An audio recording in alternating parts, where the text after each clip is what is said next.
అంతరాన్ని వ్యవస్థలకి తెలియదు.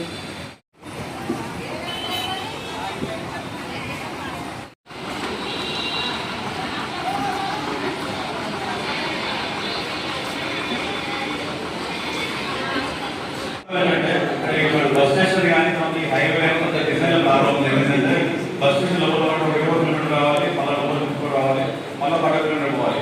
అంటే బస్ స్టేషన్లో వచ్చేట డైరెక్ట్ పోయి వాళ్ళందరూ కూడా బస్సులు ఎక్కట్లేదు. వాళ్ళకి 15 నిమిషాలు మినిమం పడుతుంది. అంత టైం స్పెండ్ చేసినట్టు మనం రాయలేదు. అందుకని అక్కడ బయట ఆఫర్ వస్తుంది. అది మార్కెట్ కొన్నిసార్లు ప్రమాదం జరుగుతుంది.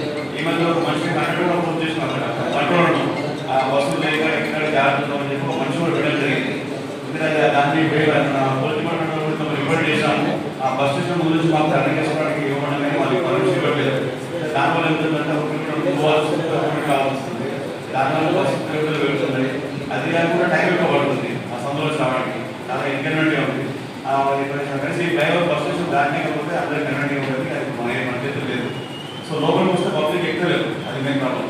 ఇప్పుడు కానీ మహారాష్ట్ర పబ్లిక్ ఇంతకుముందు మా సాయంత్రం ఇక్కడ ఏంటంటే బస్ స్టాండ్ ఖాళీ ఆల్మోస్ట్ నిర్మాణంగా లేదా ఖాళీ అయ్యేది.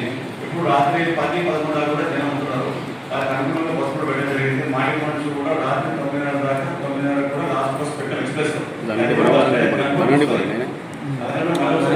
ఇస్తాము అట్లే ప్రాబ్లం ఉంటుంది. అట్లే బస్ ఆఫర్ మా దృష్టి తీసుకురండి, వెంటనే రెక్టిఫై చేస్తాం.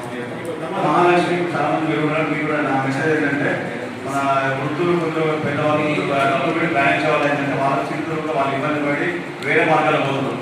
సో మహాలక్ష్మి స్కీమ్ ఇంప్లిమెంట్ చేసిన తర్వాత మాకు క్యాష్ కూడా తగ్గిపోయింది. ఎందుకంటే ప్రభుత్వం నుంచి రావాల్సిన డబ్బులు ఇన్కమ్స్ వస్తున్నాయి కానీ రెగ్యులర్గా మెయింటెనెన్స్ క్యాష్ సరిపోవట్లేదు.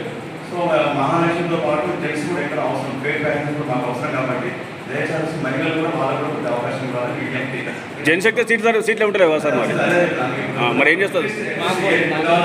అవకాశం పెద్దవాళ్ళు నిలబడి వాళ్ళు తీసుకురాని కాబట్టి వాళ్ళకు కూడా ఇవ్వట్లేదు. దాని మీద వాళ్ళు మా కాంపిటీ చేస్తున్నారు. మాకు పురుషులకు మధ్య స్త్రీలు మాత్రమే రాసేది బస్సులో, ఇప్పుడు పురుషులకు మాత్రమే రాయాల్సిన డిమాండ్ వస్తుంది.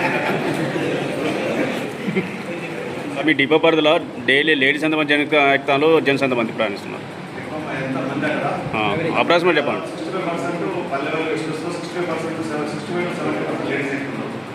70% అంటే మా పెద్దలు కాబట్టి హై అండ్ సర్వీస్ ఎక్కువ ఇక్కడ డీలర్స్ మన సూపర్ లగ్జరీ రాజధాని పెరడ మామూలు బెంగళూరు కానీ మా పెద్ద ఎక్కువైంది.